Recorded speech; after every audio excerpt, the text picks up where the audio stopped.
It's another Q&A edition of Optimal Health Daily, episode 1868, and I'm Dr. Neil, your host of the show. Welcome back to another Friday show where I answer your questions. On all the other days, I read health and fitness blogs to you, kind of like an ongoing audiobook, but always with permission from the authors, of course, and always with a bit of my commentary at the end. Now, if you want to know more about me and my background and my credentials and how I spend my time when I'm not doing this podcast, definitely check out the first Q&A episode from earlier this month. But I'm going to save you from all of that long introductory stuff so we can get right to today's audio question as we optimize your life. Hello, Dr. Malik. It's Anthony Avila here. First, I would like to say how much I enjoy your podcast and how helpful and beneficial it has been to me. So thank you for that. I would like to ask you today to please discuss the benefits of incorporating a yoga or Pilates into a lifting program to help the person with their flexibility, if any benefits at all. Thank you. Thank you for your question, Anthony, and thank you so much for your kind words. I realized that I have mentioned yoga and Pilates many times before, but I never really took the time to discuss whether it's helpful for those that are strength training or are working out already. I've always said that both are great for beginners, young and the not so young, and of course for flexibility. So it's about time I discuss the actual health benefits of yoga and Pilates, especially for those that are already active. So I'll start with yoga first. Now this practice has been around for thousands of years, but only within the last 20 or 30 has it really gained momentum.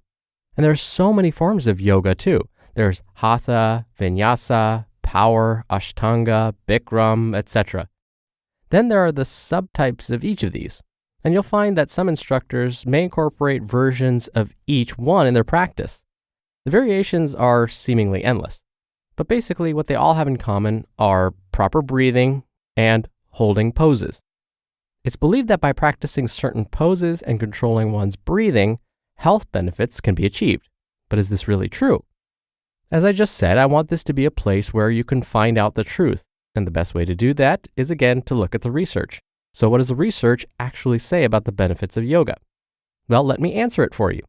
A study conducted at Arizona State University using healthy adults found that after following a 6-week yoga program, all of their participants saw decreases in blood pressure and increases in upper body and trunk dynamic muscular strength and endurance and flexibility. They also reported having less stress. Now, this study was small and only followed people for 6 weeks, so it'd be good to see if these results lasted months later. A separate study using 27 college students found that after following a 12-week yoga program, participants improved their grip strength, reaction times, and respiratory endurance, which basically takes into account how strong your lungs are. Now you may be thinking, okay, but were these folks athletes? Were they already active? What if they weren't really active to begin with? Wouldn't following any program help them? Those would be all valid points. So let's look at some of the data on athletes, although there's not as much of it, unfortunately. But sure enough, when we look at athletes, we find that yoga is beneficial for them as well. One of the main benefits is injury prevention. A nice side effect of practicing yoga is improved flexibility, as I mentioned before, which can prevent all sorts of injuries. There are a number of studies that have been shown yoga's effect on flexibility. The other benefit of yoga is that it tends to work your core. When you think about the poses that yoga requires you to perform, you'll quickly notice that so many of these poses require you to engage the muscles from your chest and upper back down to your thighs and hamstrings, basically your entire core. Core strength and stability is so important for most athletes, especially if strength training is a large component of their routines. We're even finding that the controlled breathing that yoga requires can reduce the lactic acid buildup that occurs when you work out at a high intensity. So imagine you're running sprints, and you notice your legs start to burn from all that hard work. That burning sensation is telling you that your muscles are exhausted. But some researchers have found that with yogic breathing, you can actually decrease this lactic acid buildup or shorten how long that burning sensation lasts. This means you'll be able to jump back in and run some more sprints sooner rather than later. Now, this same mechanism applies to weightlifting. When your arms or shoulders or chest start to burn when you're working out, that's lactic acid building up. With yogic breathing, some of that may be minimized. Okay, so moving on to Pilates. This method of training hasn't been around quite as long as yoga, but that's not necessarily a bad thing.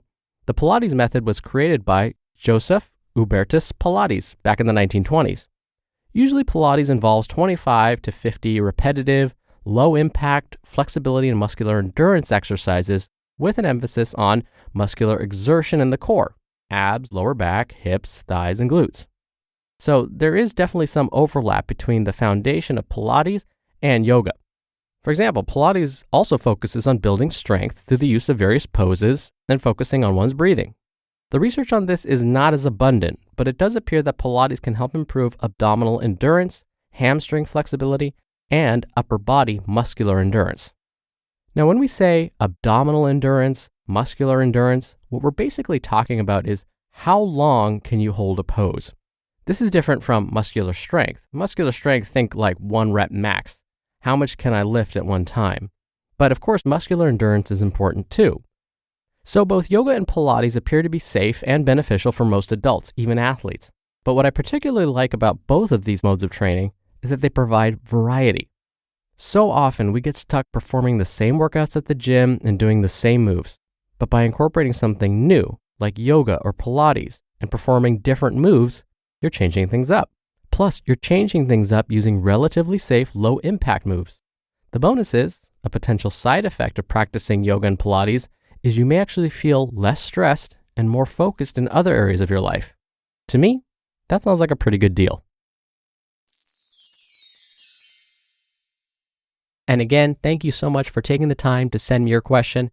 And if you want to send your questions in, remember, you can email them directly to health@oldpodcast.com. That's health@oldpodcast.com. Or if you want your voice played on the show, come by oldpodcast.com/ask. Lastly, you can do it the old-fashioned way and call in your question. The number is 1-61-I-LOVE-OHD. That's 1-614-568-3643.